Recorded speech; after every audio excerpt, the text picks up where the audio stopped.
This one is really funny, and once I break it down, it'll really make sense. It might not make a ton of sense at first, but at the very end of the episode, SpongeBob uses his balloon, and he finally gets out of rock bottom and is on his way back home to Conch Street. Now, if we look at this shot right here of like Bikini Bottom, and we look at SpongeBob's house in particular, it looks like very different from the rest of the frame, almost as if the image was just digitally inserted onto a pre-existing background. Like, look at SpongeBob's house. It literally looks like Mans went into Photoshop, cut out his house, pressed Control-C to copy, and then just pasted it on this image. Like, it's so clearly just added in post, which isn't a mistake, but looks so weird. Also, if SpongeBob's house is there, then shouldn't Squidward's and Patrick's also be there? Yeah, kind of a messy shot. Let's keep it moving, though, and head over to something that's actually a pretty bad mistake. Welcome home, Sandy. You know that we missed you. No! No one wants to hear you sing! Up next, we have the Season 5 episode, A Flea in Her Dome, which is all about Sandy bringing a flea back from Texas and it getting, like, in her dome and just, you know, infesting it. The plot has a lot of potential, but not a lot of fans like this episode. It's just kind of mediocre, if I'm gonna be honest with you. But it has mistakes. It has one mistake, and let's get right into it. This one will actually be really hard for you guys to spot, so I'm gonna ask you guys, try to comment the mistake before I come back in. Like I said, though, it's gonna be hard. You can do it, though, gang. Roll that footage. It sure is.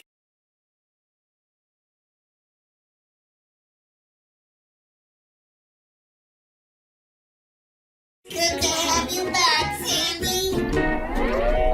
Did you guys catch it? Because it even took me a couple of seconds, alright? It has to do with this character right here, Incidental 13, who normally has yellow eyes, okay? It's literally like I'm playing Where's Waldo, if any of you guys know what that is, but Incidental 13 is right here, and you'll notice that they messed up and gave both of his eyes a different color. His right eye is yellow, but his left eye, as you can see right here, is white, which is totally a mistake. Like, that never happens. Characters usually either have yellow eyes or white eyes, so it's not that big of a deal, but I got you. Get wrecked. And we've got more. Let's head over to another classic episode.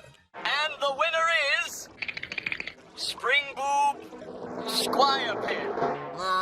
I worked forever on those life-size Krabby Patty mannequins of Mermaid Man and Barnacle Boy. For these life-size Krabby Patty mannequins of Mermaid Man and Barnacle Boy. Hey! SpongeBob SquarePants stole my idea. There are so many good Mermaid Man and Barnacle Boy episodes, but one that really stands out to me is Mermaid Man and Barnacle Boy 2, which is what we're covering next. See, I wasn't lying. Next up, I had another classic. And this one in particular has 3 mistakes in total. Rapple Gang, you guys know what to do. Maybe you guys can find the mistakes before I come back in, but roll that footage. You don't even remember breakfast, you old coot.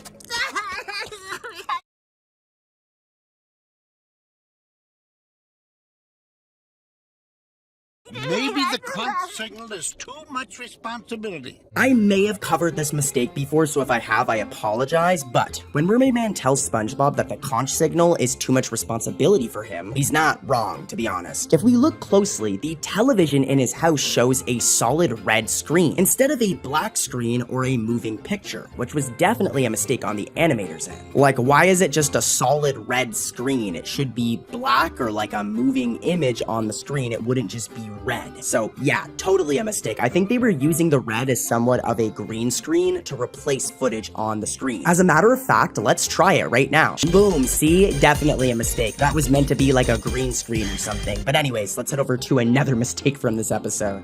Drive? What do you know about driving the invisible boatmobile? This one's pretty straightforward, and it's only a mistake because it only happens for one frame and then goes back to normal, but for one frame, in this shot right here, SpongeBob's eyes are covered by his headband. This doesn't happen again in the episode. It seems to be just some sort of layering glitch where like his eyes, the layer of his eyes went underneath the headband. I don't know. But because it only happens for a frame and then goes back to this, it's definitely a mistake. And I've still got one more from Mermaid Man and Barnacle Boy 2. Roll the footage. The conch signal!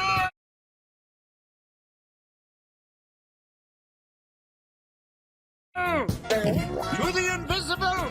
Vote for Bill! When Mermaid Man says the conch signal, the right side of his belt turns orange for a split second. Here's a PNG of our boy right here, and you can see his belt is never that color, it's this color. So it turning orange in this frame is totally a mistake. And we've got more, but guys, you know what time it is? Do you guys know it's about to go down? It's time for the random mistake of the Gary!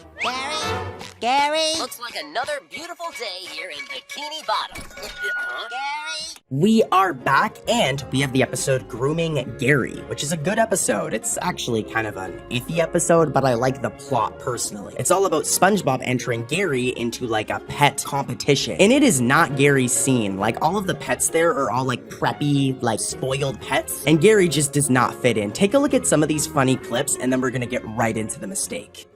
Gary! Oh, hiya, Squidward. Come on, Spidey. There. Oh, you're like a little cuddly present.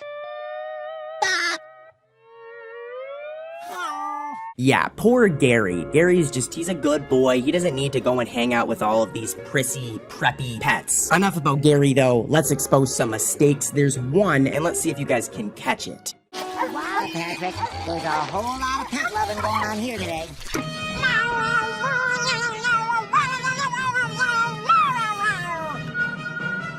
Yeah, so this one's pretty straightforward. If you pay close attention throughout the whole episode, the pet's owners will change throughout the episode. For example, at first we can see that this pet is with this owner right here, but then if we fast forward a little bit to later on in the episode, look, that pet is now with a completely different owner. Here's another example, we can see this pet is with this person right here, and if we fast forward a little bit, look, they're now with a completely different owner. So kind of a really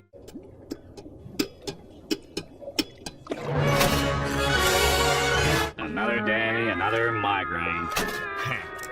Okay, this one's light, to be fair, but come on, like the past three I just covered were really bad mistakes. This one is admittedly light, but it's closer to the beginning of the episode. Now, before SpongeBob puts his slip in to time in or check in for work, this clock right here is moving, alright? Remember, it's moving. But after SpongeBob puts in his slip, the clock just stops moving randomly, which is not what would happen. The clock would just keep on going because it's a regular clock, so like, what? This one seems like more of an animation glitch. I don't think it was a mistake. But hey, mistakes happen, glitches happen, and we've got plenty more coming up. And guys, just so you know, the mistakes coming up are even worse than any of the four I just covered. So stay tuned. Let's head over to another episode. That little brat's throwing perfectly good money away! Oh, so if I can't have it, no one can! I hope he throws all your retirement money down a hole! As you guys know, Squidward can really not stand SpongeBob or Patrick, so just imagine what would happen if he got trapped with them in a well. Well, that's literally what happens in the episode, Wishing You Well. A really, really good SpongeBob episode from all the way back in like season 4. You guys know what the drill is though? Let's spot some mistakes. Try to comment the mistake before I come back in and like break them down, guys, but yeah, let's do it. Holy hey, must be a lot of money. Free! I'm free! Squidward, what were you doing down there? I didn't approve any overtime! Okay, so first up, it takes place in the clips you guys just saw when Mr. Krabs says, I didn't approve of any overtime. Let's take a look at Mr. Krabs' eyelashes, and we'll notice that his eyelashes just were not colored in at all. They're just transparent and see-through. Normally, Mr. Krabs' eyelashes look like this. They're like kind of like an orangey color, and more importantly, they're colored in. But the animators slipped up a little bit during this scene because those eyelashes have no color at all, dude. And here's mistake number 2